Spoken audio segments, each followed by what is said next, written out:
Good evening, everybody. Daniel Sherman here. I'm about ready to go to bed, but before I do, it is the moment of truth. We are going to talk about the rule against hearsay. I'm going to explain to you, I know the first couple sections well without having to look them up. When we get further into the 803, the actual exceptions, there's one if the declarant is available, and then one if the declarant is unavailable. And we'll kind of go what that means, and we'll have to break those down. And so I'm looking at least 3 different videos. So this is the first. This is going to define hearsay. The actual definition of hearsay it's not in 801, it's actually in 802. And then 801 are just some other definitions, but they're defined as non-hearsay. So I guess the first thing is to kind of dispel the notion of what hearsay is. I talk with clients and other people all the time, and they'll say, I tell them, I say, look, Joe Smith is going to testify that you told him that you committed this crime. And they're going to say, well, that's just hearsay. That's not hearsay. And if a witness takes the stand and testifies what they saw, that's just testimony. That's not hearsay. So I get that I hear the common phrase hearsay all the time. That's not what hearsay actually is. Hearsay, I'll tell you, legally defined, is an out-of-court statement used to prove the truth of the matter asserted. And that is a definition only a damn lawyer can come up with. Basically, what it means is if you're on the stand and you're saying what somebody else said, that is typically considered hearsay. Okay, so that is typically inadmissible. So if I get up on a stand and I say, John Smith told me that he saw the defendant break into the house, that would be hearsay because I don't know about it. It's not my knowledge. It's what somebody else told me who's not on the stand. Okay, now, but if I say I saw the person go into the building, that's not hearsay. That's my own witnesses. That's my own evidence. It's my own observations. Okay, now that sounds pretty kind of straightforward. That's the easy part.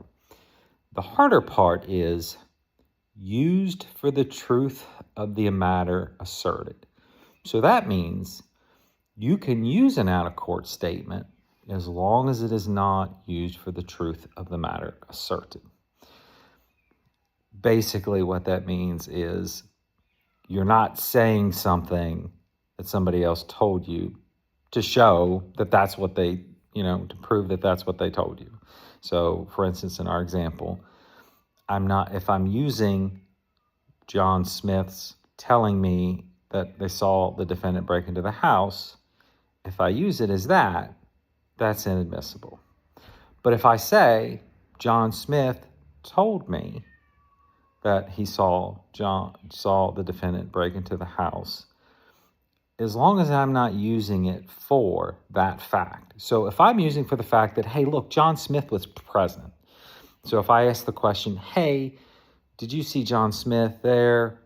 The witness says, yeah, I saw John Smith there. Did you all have a conversation? Yeah, he told me he saw the defendant. Objection, hearsay. Judge, it's not being used for the truth of the matter asserted. We're just showing that the witness was present and that he saw the defendant. So that is something that is not being used for the truth of the matter asserted. It's just being used to show somebody's present. I guess maybe an easier example would be if somebody's walking down the street and you see them and you say, hi, and their name is John Smith, and the lawyer asks you, hey, did you have a conversation with John Smith? Yeah, I saw him. He said hi. Objection, hearsay. Judge, I'm just trying to show that John Smith was present, and when he saw the witness saw John Smith on that date and time. So that is something that is not being used for the truth of the matter asserted. So my evidence professor used to say, okay, is it an out-of-court statement, and what are you using it for? And if you can determine what you're using for, then you can determine if it is being used for the truth of the matter asserted. So that is hearsay in a nutshell. Okay. Now, there are certain things that would otherwise be considered hearsay that are considered non-hearsay. The most common would be a party opponent admission. So a good example of that is you are read your Fifth Amendment rights. Okay, you don't have to testify, you don't have to say anything, but if you say it can and will be used against you in a court of law. And what that means is if you tell the cops, in the words of my cousin Vinny, I shot the clerk. If you don't testify, if you told the sheriff that you shot the clerk, the sheriff can come up and say, that defendant told me that he shot the clerk. Now, that's an out-of-court statement.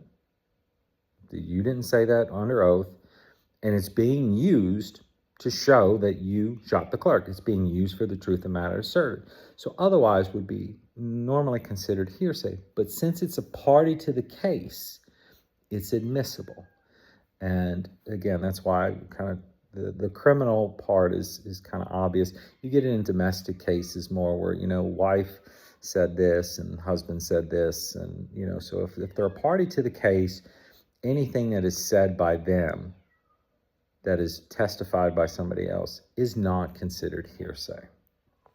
Also, you have what's also not considered hearsay is prior consistent statements and prior inconsistent statements. Now, the prior inconsistent statements can be used to impeach somebody who's testified. So, for instance, if I take the stand and I say, I saw John Smith, but then Jake comes up and testifies and said, well, Daniel told me he didn't see John Smith. That is an inconsistent statement of a witness, even though I'm not a party to the case. And that's not used really, it's technically not used for the truth of matter asserted, but it's really more for impeachment. So it's considered not hearsay. Similarly, a prior consistent statement. So if I say I saw John Smith, and then Jake comes up and says, yeah, he told me he saw John Smith. And Jill comes up and says, hey, he told me he saw John Smith.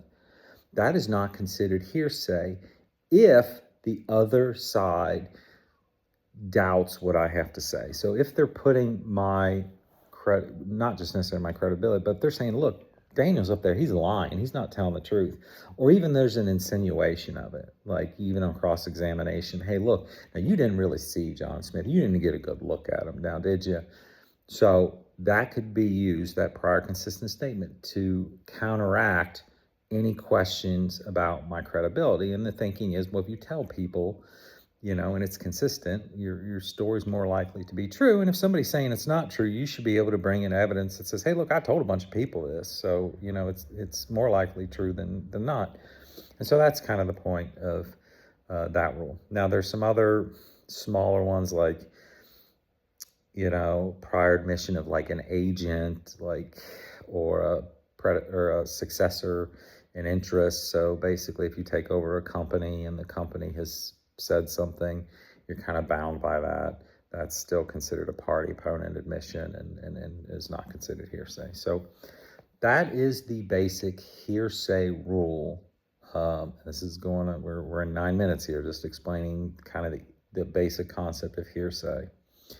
So, out of court statement used for the truth of matter asserted that isn't a party opponent admission, isn't something a party has said, isn't a prior consistent statement, and isn't a prior inconsistent statement, is typically excluded. Now, there are over 20 exceptions in the availability of a witness, and then there are, I think, 4 or 5 exceptions in the unavailability of a witness. So we're talking, 25 to 30 exceptions to hearsay that I haven't mentioned, and we're going to go through those We're going to go through them one by one, and we won't have to go through them as long because I'll just kind of give you an example of each one of them. Now, I also want to, what the rule also said, it did not necessarily, and I have had this issue before where and I know this issue very well because it was question number 50 on my evidence exam, and I told you I did an evidence, did very well, about nonverbal hearsay. So a gesture can be considered hearsay. And then the question that we had on the, and I can't believe I remember, this is 23 years ago, was a doctor and a nurse were performing surgery, and the nurse had made a gesture to the doctor, like shook her head, hey, should I use the scalpel? And she shook her head, yes. Is that hearsay if somebody comes up and says, the nurse shook her head? Is that basically is that a statement? And yes, it is. It is hearsay. And a lot of courts, really don't consider nonverbal hearsay because it's not said, but that is considered hearsay. The statement doesn't necessarily have to be verbal. I mean, you can make a nonverbal gesture and it still be considered a statement.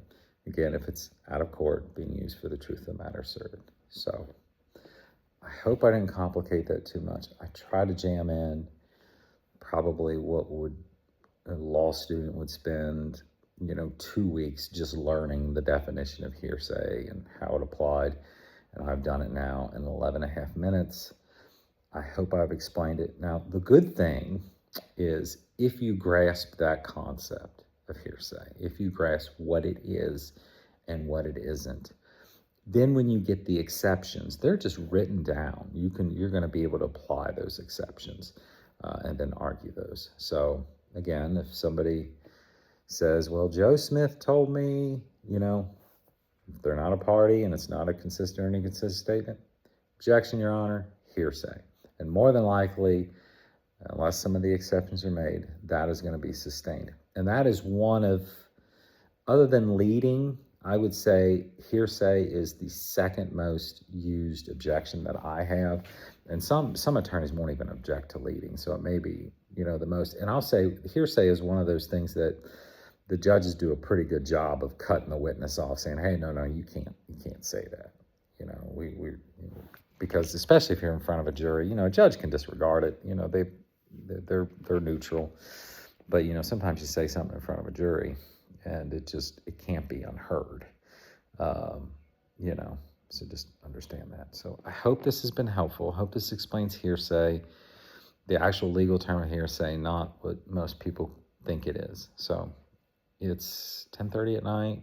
I hope you all have a good night. I hope you enjoy. I don't know why I'm very enthused about this part of, I think because I really do like evidence, and this is like the crux. This is real evidence stuff here. So, so hopefully you'll enjoy this, and we'll go through, I think 2 more videos on the exceptions. And like I said, there's 20-something exceptions if the witness is available, then another one if the witness is not available. So you all have a good night. Take care.